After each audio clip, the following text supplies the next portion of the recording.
பொன்மேனி என்ற பெயருடைய விவசாயி ஒருவர் மிகவும் வறுமையில் வாழ்ந்து வந்தார். வறுமையை போக்க அவர் மகிசுரன் என்பவரிடம் தனது நிலத்தை அடமானம் வைத்து பணம் வாங்கினாராம்.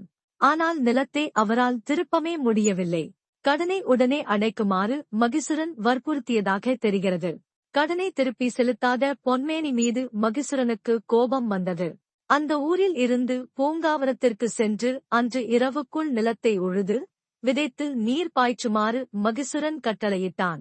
ஒரே இரவில் அனைத்தையும் செய்வது எளிதானதா என்ன? இருந்தாலும் பொன்மேனி பூங்காவனம் சென்றான். அங்கு கருமாரியை கை கூப்பி வணங்கி இரவில் நிலத்தை உழுதான். அப்போது அவனுடைய ஏர் கலப்பை ஏதோ ஒன்றில் இடித்தது போல் இருந்தது. என்ன என பார்த்தபோது ரத்தம் பீரிட்டது. வேகமாக ரத்தம் வடிந்ததை பார்த்த பொன்மேனிக்கு கண்கள் இருண்டு மயக்கம் ஏற்பட்டது.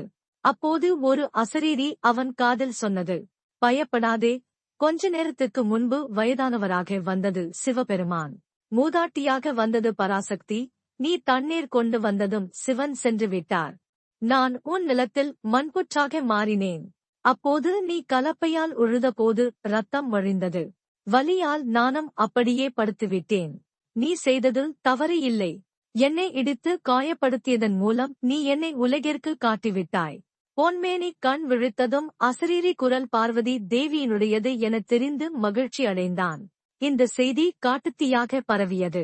உடனே சயன நிலையிலேயே அங்காளம்மனை பிரதிஷ்டை செய்யலாம் என ஊர் மக்கள் முடிவு செய்தனர். அப்போது பூங்காவனத்தில் தோன்றிய அம்மன் பூங்காவனத்தம்மன் என்ற பெயரையும் பெற்றார். இந்த புட்லூர் ஆலயத்திற்கு மற்றொரு வரலாறும் உண்டு. அதாவது சிவனும் நிறைமாத கர்ப்பிணியான பார்வதியும் மேல்மலையனூர் கோயிலுக்கு புட்லூர் வழியாக சென்றனர். களைப்பாக இருந்ததால் வேப்பமர நிழலில் கர்ப்பிணி பார்வதி அமர்ந்தாள். தாகம் எடுத்ததால் சிவன் அருகில் இருந்த கூவம் நதியிலிருந்து தண்ணீர் எடுத்து வந்தார். அப்போது மழை பெய்து கூவம் நதியில் வெள்ளம் பெருக்கெடுத்தது. இதனால் சிவபெருமானால் நதியே கடந்து வர முடியவில்லை. எனவே வெள்ளம் குறையட்டும் என சிவன் காத்திருந்தார். அப்போது தாகத்தில் இருந்த பார்வதி தேவி உட்கார முடியாமல் அப்படியே படுத்துவிட்டார். அவரை சுற்றி மண் புற்று ஏற்பட்டது. இதையடுத்து வெள்ளம் ஓய்ந்து சிவன் வந்து பார்த்தபோது புற்றுக்குள் பார்வதி அமர்ந்துவிட்டதை பார்த்து அப்படியே நின்றுவிட்டார். இந்த புட்லூரில் பரமேஸ்வரி அமர்ந்த புற்று இன்றும் வளர்ந்து வருகிறது. இந்த அம்மனுக்கு பலர் வளைகாப்பு செய்வதாகவும் வேண்டிக் கொண்டு செய்கிறார்கள். புட்லூர் அங்காள பரமேஸ்வரி அம்மன் அருளால் புத்திர பாக்கியத்தை சுமக்கும் பெண்களில் கணிசமானவர்கள் இரட்டை குழந்தைகளை பெற்றெடுப்பது குறிப்பிடத்தக்கது. இது பலருக்கும் புரியாத புதிராக கூட உள்ளது. திருமணமாகி நீண்ட நாட்கள் குழந்தைக்காக ஏங்கி தவிக்கும் தம்பதிகள் தன்னை நாடி வந்துவிட்டால் ஒரு குழந்தைக்கு பதில் 2 குழந்தையாக கொடுத்து தன் பக்தர்களை அங்காள பரமேஸ்வரி அகம் குளிர செய்கிறாள் என்று பேசப்படுகிறது.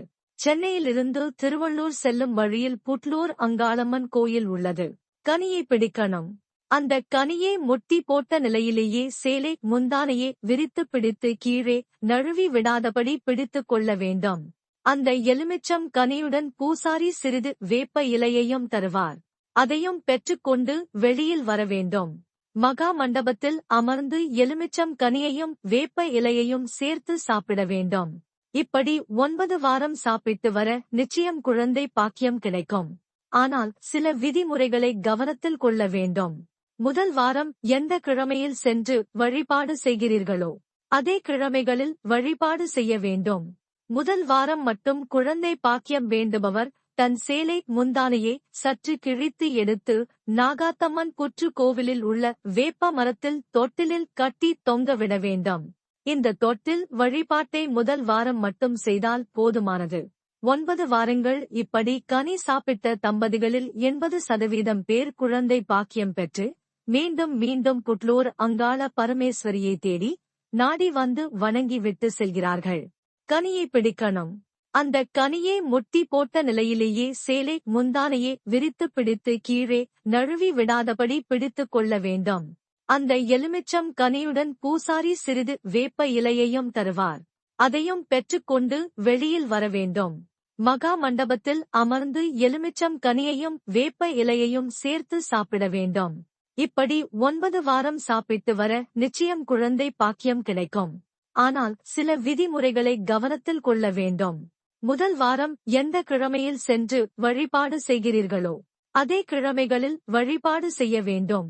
முதல் வாரம் மட்டும் குழந்தை பாக்கியம் வேண்டுபவர் தன் சேலை முந்தானையை சற்று கிழித்து எடுத்து நாகாத்தம்மன் புற்று கோவிலில் உள்ள வேப்ப மரத்தில் தொட்டிலில் கட்டி தொங்கவிட வேண்டும்.